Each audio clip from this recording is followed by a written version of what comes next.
Ja,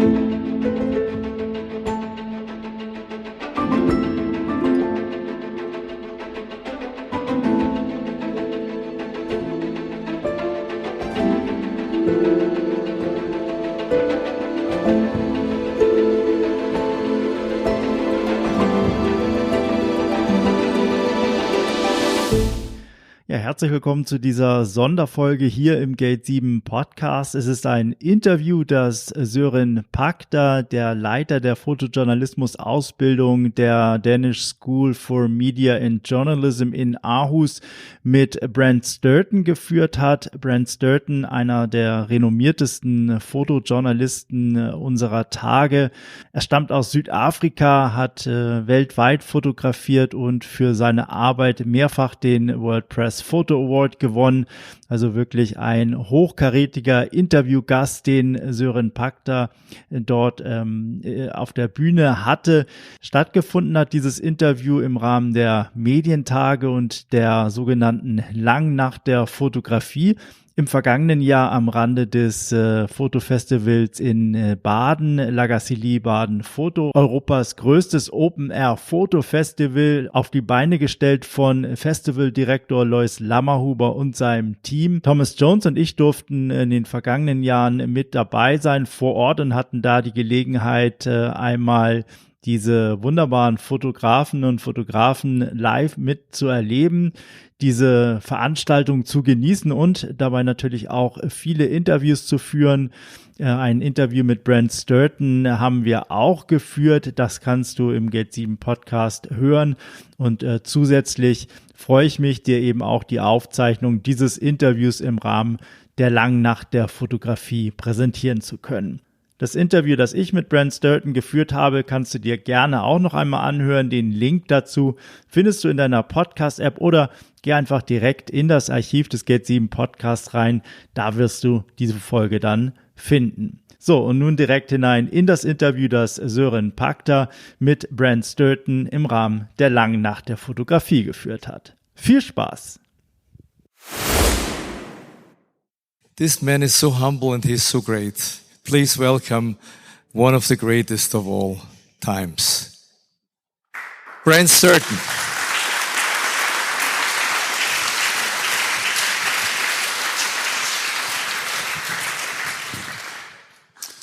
Thanks, Lewis. Very kind of you.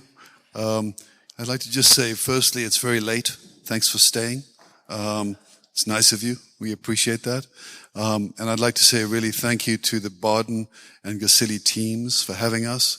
You know, these festivals are always an occasion to see people that we don't get to see very often and who we value and affirm and reinforce what we do. So thank you for that. Yeah, good evening, everybody. And thank you, Brent, for being here. And thank you, Louis, and everybody else behind this festival for inviting us.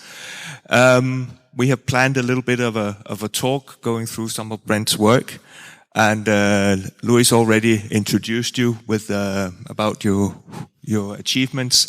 So I will do something else. I will tell something that people might not know, and that is that you initially planned to be a doctor, and then you became a professional soldier in South Africa.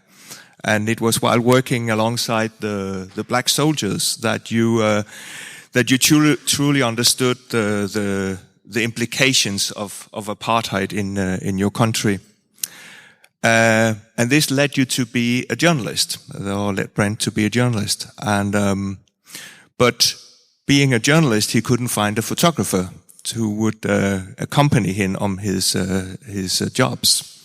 So he found an old second-hand camera, and then it worked out, as you can see, worked out quite well. So from being a doctor to becoming a world-class photographer. You and I have never met, not until now, but actually we have. We actually met in 2008 at World Press Photo in Amsterdam, but we didn't know. I was sitting in the audience, and I was looking at the winning images and some of the presentations, And at that time, I saw one image that was the one image that I took with me back home from Amsterdam, and actually the one image that is one of the few images that I still remember and carry with me. And I remember saying at that time to one of my colleagues, that picture should have been World Press Picture of the Year 2008. That would have been emphasizing nature and environment in our minds more than any other story. But you won contemporary issues, so not bad at all. And you had a nice talk there.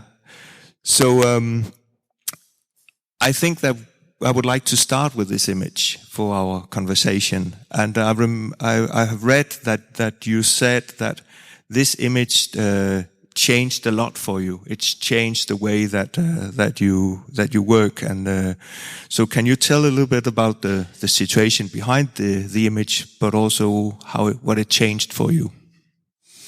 Sure. Okay. So this image is a blessing and a curse for me because it comes up a lot. And I think that if you are a photographer, you're lucky to have pictures that people remember. But this one, there are some times where I would like rather put this one down, you know. But I worked in the Democratic Republic of Congo for a number of years before I took this picture on what was happening. My first international assignment was the Rwandan genocide. And we made pictures in Congo that I think were strong and really moving. But we found that people's apathy really grew and that they became used to seeing images from that region that were not, and they became less and less effective. I was working a lot for Newsweek at the time, and they asked me to go and spend some time with a group of rangers who'd received specialized paramilitary training in South Africa, because they were working in a park the size of Israel that had 17 different armed groups, as well as a rebel army and the Congolese army inside the park. And I thought that was an interesting idea.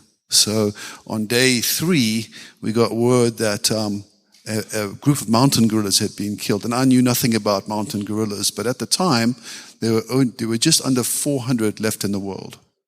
So, you know, when it comes to gorillas, second only to chimps in terms of their closeness to us, there were very few of these animals left. So we got word that these gorillas had been killed, and we went to find out what was going on. And when we got there, on the first day we found 6 filled with AK-47 holes, and the following day we found another 4. And this is the silverback who was killed defending the females in the group. And what was amazing, Søren, was that I shot this picture, I filed it, and then we had to leave because there was an issue with the Congolese army. So myself and Scott Johnson, we crossed the border. We got arrested in Rwanda, and the U.S. Embassy got us out. And then I got back to the U.S., and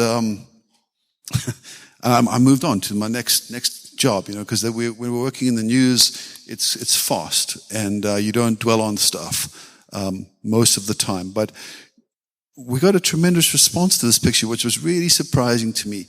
And it ended up raising over $50 million for conservation, which was, you know, so when that happens and you've been working in a place where you haven't had much reaction to your pictures, despite it being a really horrific place, you take note. So it changed my perception of how I could talk about conflict and how I could talk about the fact that these things were not just affecting people, they were affecting environments and animals. And what I learned from this picture was that people have a perception of innocence when it comes to animals.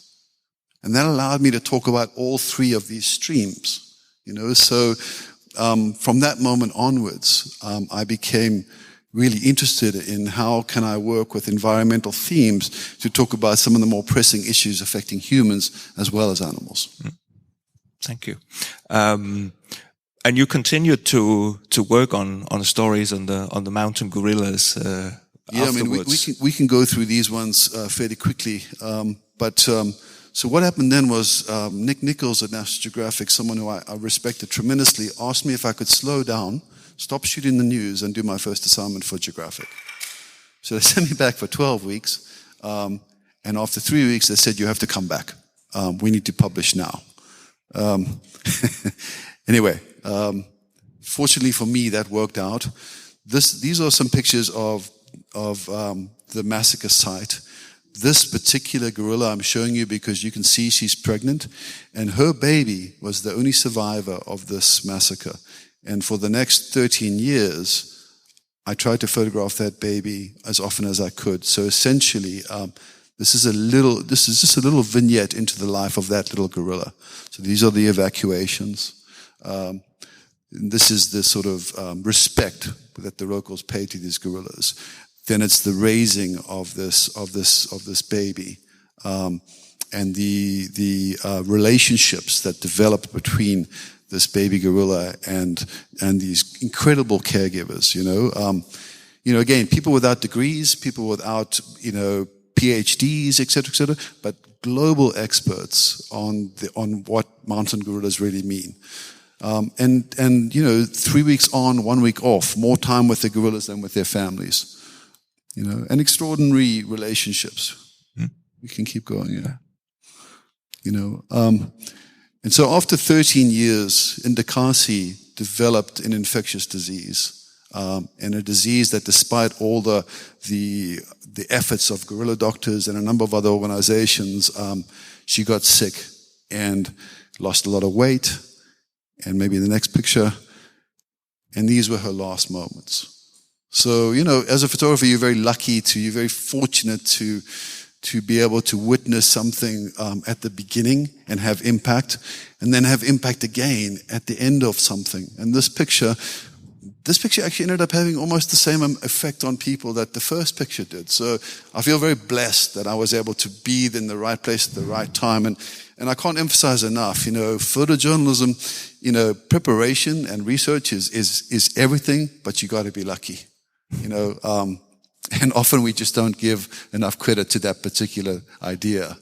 But this was Gacilly's last moments. And I actually didn't know that she was passing at the time of this picture. Andre Baumer was with this baby for 14 years in total. And it's him who took the baby from the breast of the dead mother, put her inside his shirt, walked down the mountain. Remember again, this is a mountain full of paramilitary. It's dangerous. And then for the next 14 years, learned how to become the world's foremost gorilla expert. Okay? Yeah, so. Yeah, thank you.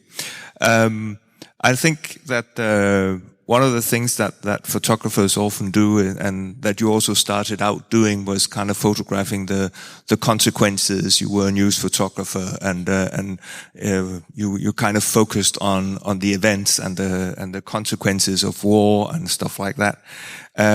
But I think that many of your stories, maybe after this, also focused on the fighters, on the heroes in this, like this. On the protectors. On the protectors, exactly. So can you tell us a little bit of how you find these people and how you work with them, and also what it benefits for your stories to kind of go in that direction with your storytelling? There's a lot of great photographers out there. There's a lot of good photojournalists, and you see with Ukraine, you see with Libya, you see with the Arab Spring, you see with the refugee crisis, you see the body of work that comes out of these things. But there were not a lot of people doing this kind of work. So I felt I could be more helpful here, and I felt that these people that I was seeing doing this work in these remote places to really be the stewards of our environment, the protectors of world heritage, were not getting much credit and weren't really, like, they were working in the shadows. So for me, like this first picture here, this is Emmanuel Demerode. He's a biologist who now runs Virunga National Park, the most dangerous national park in the world. And at the time of this photograph, 3 weeks prior to this, he was shot 4 times. And refused all medical care until he could apportion responsibility for the park before they airlifted him to Kenya. 3 weeks later, The guy left his hospital bed. The doctors didn't want him to leave, but he was back in the park, and then I shot this picture. So I feel, I am more interested in photographing this man than I am in photographing George Clooney. I like George, good guy, but I think these people deserve equal credit. And they die,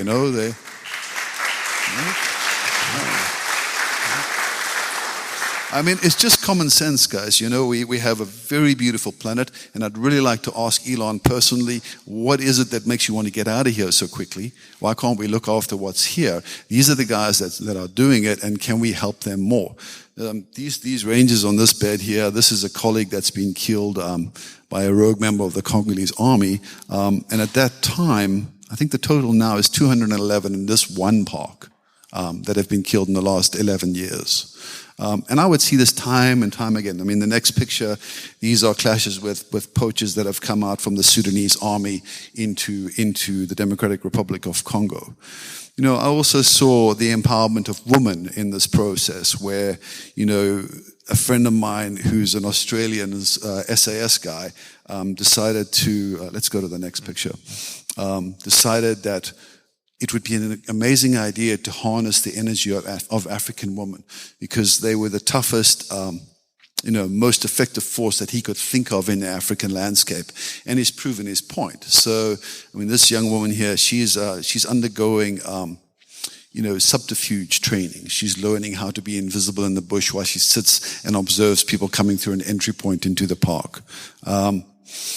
But in this particular instance, you're taking women who are the most disadvantaged, the most, the poorest, the most disregarded and disrespected, and empowering them. And the difference that it's made in a country like Zimbabwe, it's phenomenal. There's now 5,000 of these women across Africa that have been trained by this particular group. You can say that somehow you also photograph some of these as heroes, I think, and I especially look at this image where it's more like it almost feels like an outdoor studio shot or like a magazine shot more than your regular reportage pictures. So what are your thoughts behind kind of using this the flash, artificial flash, the way of kind of giving them this power through the light, basically? Søren, there's a couple of things happening here for me. One, I have really little time in the field most days. It's not uncommon for us to get a magazine assignment and you have a week to cover a country. You have a week to cover, you have no time. So I developed techniques where some of it's documentary portraiture, it's a relationship between me and them, but more often I will employ a local person. I will teach them, this is how I need you to hold this pole with this light on the end, and this is the distance that I need you to stay away from me so that I know the exposure is going to be right. And I've done that, I must have done that 200 times. But that's what you're seeing. So, she's, this is a sequence of her crossing this river, but, it's the middle of the day, the light's terrible. So I'm looking for any way that I can maintain your attention just that 5 minutes longer. And this helps. And who are these guys? Rodrigue. There was a movie called Virunga, guys. It was an Oscar contender a few years ago. The guy in the front chair is a former child soldier. And he was one of the lead guys when Laurent Kabila marched on Kinshasa and deposed Mobutu. When they made the movie, he's the guy that did all the undercover work of the Congolese military. The guys plotting against the park to extract oil from the park. As a result of that, he was tortured for 4 weeks, nearly died, had to be evacuated to Kenya for medical treatment, lost his home, lost some of his family, and 2 years later was able to come back. And on this particular occasion, they're pursuing a group of elephant poachers across the river. In fact, he was annoyed with me because I was in the way, as I often am. But yeah. A little while ago, there was a large volcanic eruption in Goma. And the thing with these rangers in so many places is that they are not only the largest employers, but they are the only source of infrastructure and of assistance, etc. So, in this particular park, they've set up major hydroelectric schemes, and when the volcanic eruptions disrupted power to the largest towns, it's these guys that brought it back online. And I might be seeing things here, but I always feel that this man is standing on top of what looks to be a gorilla skull. Now, you tell me if you see that, but or if I've been drinking too much, but this is a former gorilla and chimpanzee habitat that's been destroyed by these eruptions and by deforestation. So I'm always looking for something, a picture within a picture, as it were. Ivory. Hey? This was in Garamba. This is the place where the Lord's Resistance Army would most consistently raid, because the Lord's Resistance Army is one of 4 terror groups in Africa that financed their operations through Ivory. And then, in the next picture, you see, there's an argument that's become popular against green militarization. But what you have to understand is that these guys aren't arrayed against, these rangers that you see are not dealing with someone with a bow and arrow. They're dealing with full-on militarized outfits that are professional industrial poachers. They come in with LMGs, RPGs. It's a war. Okay, so we looked into this for National Geographic, and we looked into what the ICRC was doing. And the ICRC did a 3-year study, and they designated the rangers in these areas as paramilitary groups who need to meet force with necessary force. So the green militarization argument, look, there have been some incidents where locals have experienced some level of abuse, but it's a tiny percentage. And as I said earlier, in many cases, these guys that you're seeing, these men and women, are the only peacekeeping force in the region. So, this is a group that's come out of an ambush waiting for the ADF. The ADF is an ISIS affiliate in Congo. Okay. What is happening to because I guess that this is stuff that they found, or that poachers have. This is a dawn raid on a known leopard poacher. Yeah. So what do they do with the items, with the ivory or the furs or stuff like that? What is happening to that? That's up to the government. Hey? Yeah. So it passes up the chain, and there are some cases where some of the stuff is sold out of the stores. That does happen, but for the most part, it's destroyed. Mm. This was Sudan, the last northern white rhino, the last male of his kind. There's a number of programs going on at the moment to try and bring these back in vitro using stem cells. We're going to have to see. But in the next picture, I never knew you could do that with a rhino. So what's always interesting for me in these conservation stories is how you can have relationships with these animals. They are so much smarter. We are just scratching the surface of what kind of communication we could have. We are scratching the surface of understanding these animals, yet we are destroying them so quickly that the opportunity to gain this knowledge and these relationships is slipping away from us. Yeah, again, it's just, I've been amazed. A crow has greater intelligence than a dog. It's possible for a rhino to seek affection from you. I've seen a pangolin, play games with a keeper, like go and fetch a stick and bring it back and climb up a keeper's leg and demand affection. I've seen African grey parrots climb into your lap like a child, So it's, again, for me, it's just, we are losing these things so fast. And it seems a great pity not to know them before that happens. This was Amazon defenders, like what we were finding is that in places like Ecuador, in Brazil, etc., there was a lot of people are dying. They're being targeted by powerful lobbies. And so for Human Rights Watch, we compiled a series of portraits of people who are defenders of the Amazon, who have received death threats, and we used those to try and give those people more profile in an attempt to make them safer. Here's a pangolin demanding affection. It's the world's most trafficked animal, yeah?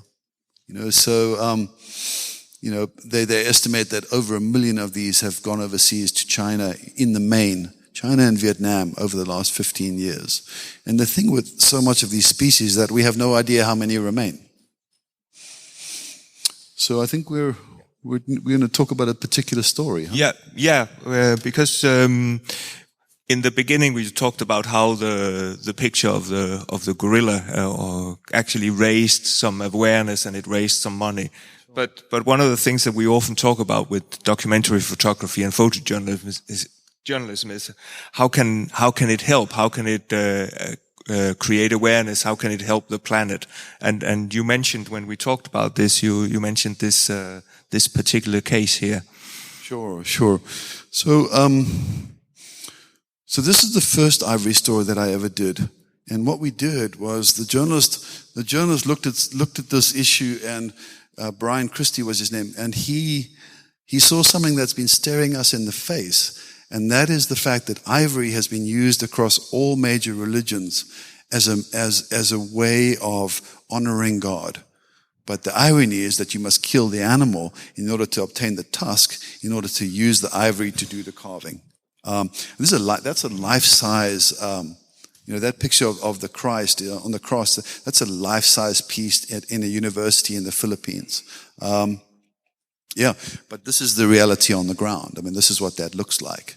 So, these are all various kill sites from different places I went to in Africa. I mean, at this particular site, a group came in from the Sudan. 120 guys came in on a donkey train with RPGs, LMGs, a full-on armed paramilitary unit, came in, walked across Chad with the permission of the various governors, walked into the north of Cameroon and killed 670 elephants over 2 months. That's the largest killing of elephants since the 50s. So we covered that for Geographic. But the fact is that by the time we heard about it, it had already happened. Ivory burns. These are. This is when your governments make concrete decisions about what to do with these substances. This is just the Kenyan military protecting that. This is. It's ironic because I shot that burn the one day, and then the very next day, this was at Nairobi airport. So you question the effectiveness of things, In the next picture, we went to Thailand. And with the Thais, they manifest their belief system in a series of amulets that they tend to wear. And the most aspired to amulet is ivory, with the blessing of the monks. And this particular monk was very interested in the fact that I was South African, because he thought that his followers who worked at the Thai International Airport would be able to help me smuggle ivory into his country. Can you, before we come back to how this actually gained some awareness, can you say a little bit about how it is to photograph some of these things where you are actually not invited? I guess they're not sure. They haven't sent out an invitation for you to come and make these images. When you do undercover work, I always find it's important to do it to go as close to the truth as possible. And what we said was that we were interested in how people manifest their religious beliefs, which was entirely true. So we could speak honestly about that, and that allowed us some access. This was the largest ivory carving factory in China at the time. That particular carving is a Buddhist symbol of prosperity. And what we found time and time again with the Asian carving was that it was either a Buddhist legend or a symbol of success. And in many, many cases, these are very high-profile business gifts or investments, because invariably they would gain in value. I mean, that's a carving of the 100 monks, which is a Buddhist legend in China. And in the next picture, this gentleman bought one for himself, for his house as an investment, and the bigger one is for his boss in order to curry favor. And what do you tell people when when you want to make an image like this? I met him in an ivory shop in China, like it was completely transparent. So I said to him, look, we're interested in your thinking on this. Again, I am trying to be as honest as I can possibly be, and so it's a matter of, why are you buying these pieces? And he was quite happy to tell us. And I said, look, would it be possible to come home while you show this to your family? And the guy said, please, come around. And after I took the picture, he made us lunch. Again, the thing is, there's no perception of wrongdoing because he's buying it legally in his shop, okay? And each of those ivory pieces has a tag that comes with it and a certificate. But what we found in that particular trip was 2 places within 2 days where I could just buy the certificates and slap it on anything I wanted. So, yeah. Okay, so the picture that you had of the parade before, okay, so this is a big religious festival in the Philippines, and that image of Mary, that's a life-size figure, and in the next picture, you see that the head and the hands are made of ivory. So often the stuff is right in front of your face. You see it, you don't think about it, but it's there. In the next picture, this is a guy who's been collecting ivory for only 3 years. Everything you see is ivory, okay? And again, this is a situation where when you talk to the priests, when you talk to like the guys who are behind the trade, they feel this is a manifestation of their belief system. So they feel completely justified. And a number of them told me that the elephant should feel blessed, that its tusk should end this way. Yeah. Interesting. And again, these things are not, this is not new stuff. And in the past, when there were sufficient elephants, maybe we could let this happen, but not anymore. Again, remember, everything you're seeing here is ivory. So these are underground workshops. These are places. These are illegal. This is, since 1988, only two permits have been issued by CITES. Both those permits were for Japan and for China. Okay, this is the Philippines. Yeah. Right? And in the next picture, Facebook is an incredible tool. Facebook is how people do this trade. So this woman we met online, and she invited us into her store. And again, it's all African ivory. Yeah. But there's no reason for it to be there. But can you tell us, what happened with this story? Okay, yeah, sure. So what happened with the story was that it was brought up in Congress, okay, and they changed the law on some of the stuff because of where the ivory was coming from. They improved support from AFRICOM, the U.S. military wing in Africa, for anti-poaching efforts. And the Vatican excommunicated one priest and issued edicts against ivory. So they said specifically, stop using ivory for this purpose. Mm-hmm. You also, when we had our little talk, you also wanted to address this story from about falconry. Yeah. So look, sometimes I want to do a particular story for a very particular reason. So. Guys, there was such a thing as the Silent Spring where DDT came out in the 60s, and what DDT did was it compromised egg integrity for falcons and for other birds. So falcons very nearly went extinct. And the reasons falcons survived is because of the Arab world and their passion and interest in falcons. Now, if you consider the Arab world and how that culture has accelerated so massively over the last 100 years, there's really no other culture in the world that's moved that quickly out of the desert into skyscrapers, into what you see in Dubai today. And they see their lineage through falcons. So it's not unusual. Like in this next picture, that's the Minister of Defense of Dubai, flying falcons in the desert at 4 o'clock in the morning, because it's the only time it's cool enough to do it. It's about 5 o'clock.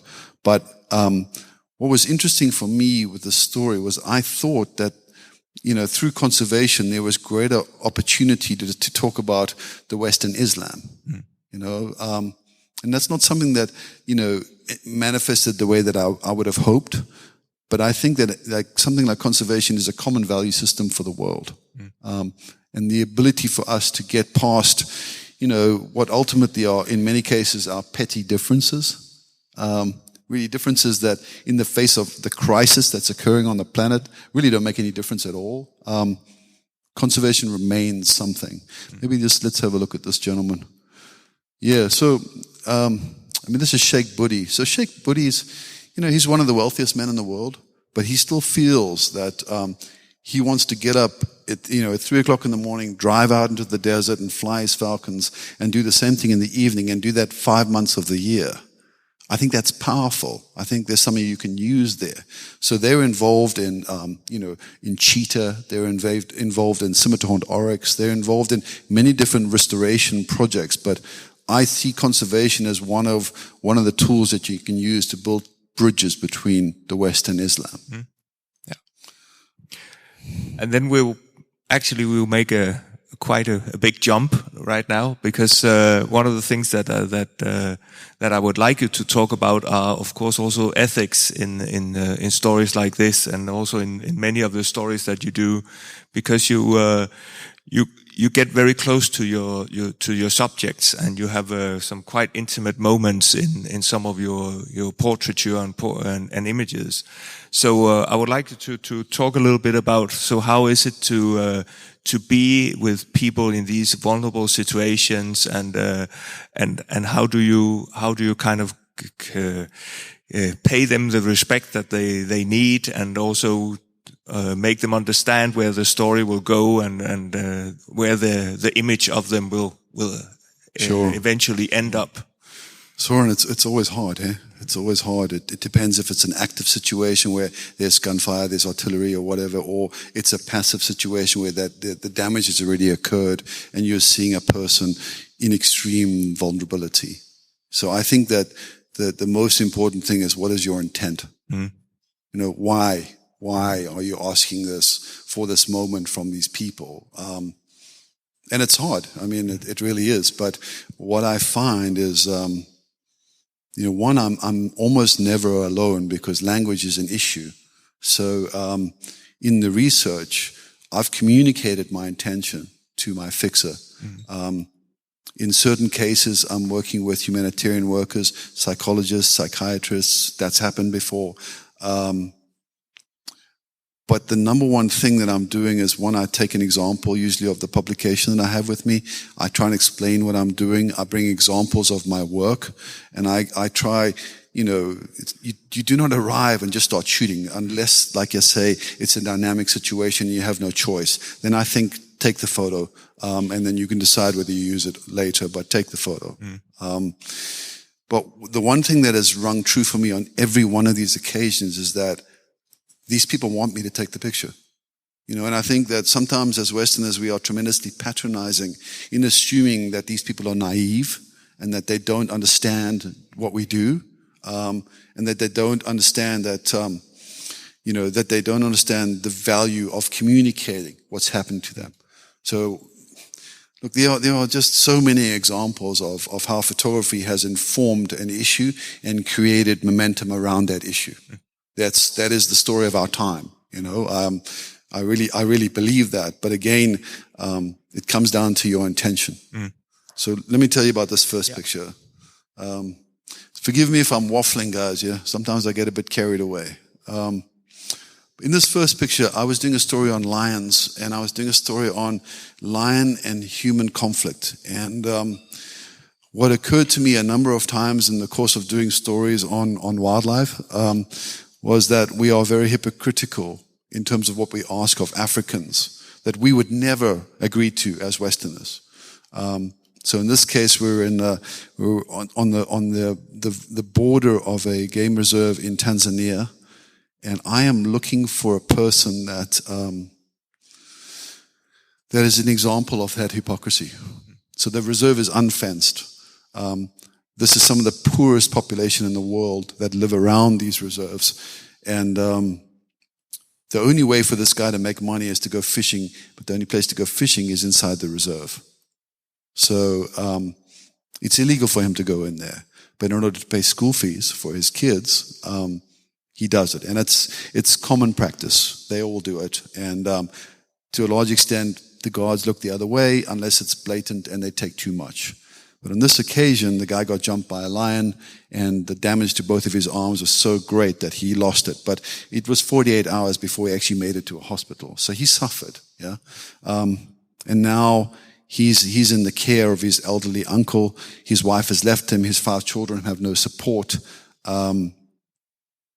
So, what do you do as a photographer? You ask and you explain, look, this is why you're important to me, and this is the audience I'm communicating to, and I have an opportunity to put you into a magazine that speaks to millions of people who are interested in this issue and interested in what's happening. And the guy agreed. We were fortunate we were able to get Handicap International to help him with a wheelchair and to take it from there. And again, that's, it never feels like enough, and it's always something that needs to come after you've made the picture, after you've done the journalism. That's not something that can ever come before. But yeah, if you're looking at this picture and you don't feel something, then I think there's something wrong with you. So imagine what it's like to be there, shooting this guy. It's extremely humbling. And I'm terrible. I always end up in tears at some point, So, yeah.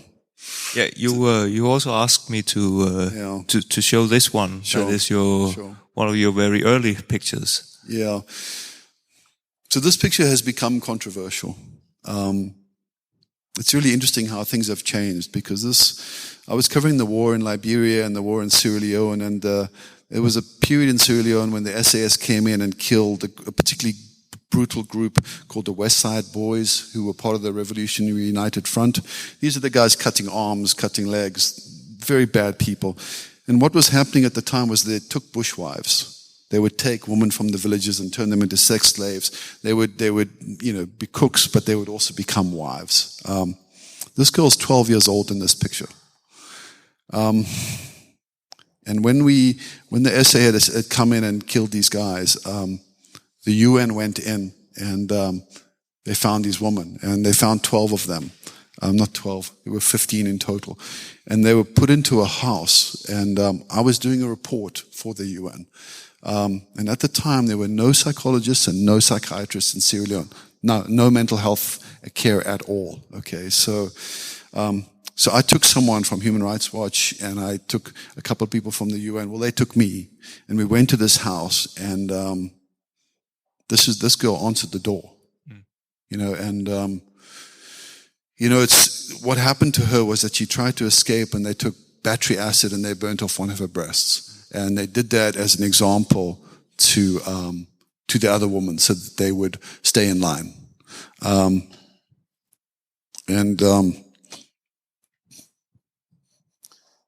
when you look at that, that's a 12-year-old looking at you, so I think she has amazing dignity. Mm. And when we went to the house, we talked to the woman first. And we asked, listen, we need to make a record of this. And not one woman in that house said, I don't want to do this. Not one woman came up and said, I'm ashamed, I'm this. They wanted people to understand what had happened, and as a result of that report, and when it went into the media, they built a separate house and a facility, and they got a permanent therapist into the region, etc. But yeah, that's one of those pictures where when you're looking at it and you're in the moment with this person, it's really, it's a beyond words situation. But I feel like I made the right decision to photograph this woman. Yeah, thank you. I think we will just jump to this one, which is a more recent picture, but of another woman. So I'm working on an essay right now, which is quite challenging, and that is how fundamentalism is affecting conservation across Africa, particularly in the Congo Basin and in the Sahel. This is a woman who was attacked by the ADF. I mentioned earlier, the US declared them an official affiliate of ISIS in the Congo. This woman woke up late at night to hear cries of Al Akbar and having her door kicked in. They dragged her outside, and this is machete wounds. So I have been in the process of photographing many of the victims of this, and then some of the countermeasures that are being established. But again, this is one of those things where you have to talk first. And again, I went in there with people who were representatives of her community. I worked with the women's group in that village. And ultimately, this picture actually got, National Geographic ran this. And we got such an outpouring of support that they built them a sewing center. Within 2 days, they had the fundings for it because people really, really care. So now there are 36 women inside a sewing center, and all of those women have suffered at the hands of this group. So, again, it's one of those things when, you cannot imagine what's happened here. I mean, the irony as well is that this woman's husband left her as a result of the damage because she could no longer use her right arm, and she has 9 children. So, I'll ask you, would you take the photo? Because, I think you have to. Yeah. I think we will jump to the final section here. Sure. Where because one of the things that I'm also a little bit curious about is what you are. What are you working on right now? What are your present tasks or ideas? So I'm a bit of a workaholic here. So I'm always working on like 4 or 5 things at once. But one of the things that I'm really interested in is elders, wisdom, and how that manifests. These pictures are actually they're not from that series, but they're the pictures that I used to propose the idea. I can't show you what I'm doing right now. But this was ritual in South Africa. This is circumcision amongst the Xhosa nation. Mandela went through this. The next picture is talking about land. This is a Khoisan elder, First Nation of South Africa people, standing at a fence that's now farmland through what was his hunting area. The next picture is of a woman who, she's the matriarch of her village in Ethiopia. And the slopes across from her, are now filled with sugarcane for Saudi Arabia. And then the final image in this, just this very dignified chief in a village again in Ethiopia. But what I'm hoping to get to is that I think, the technological gap between the youth in Africa and the elders is just, and I think this is happening globally. But I feel like, these are wisdom keepers, and we're losing so much of what they have to offer. So I'd like to work on that. Yeah.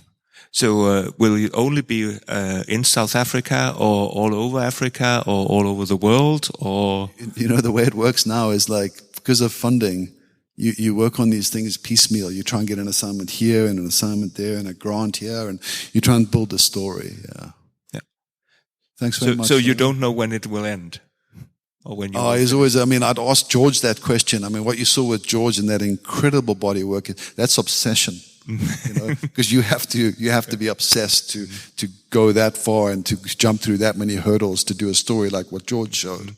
But so much of the time nowadays, our stories come to an end because of funding.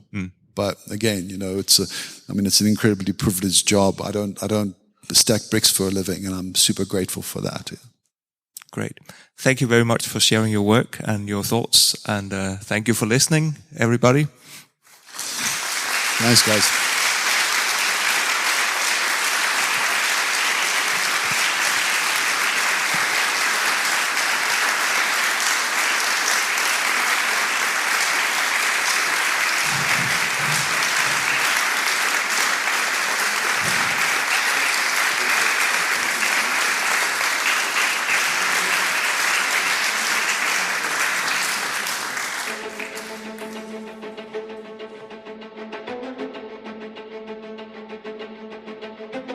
you.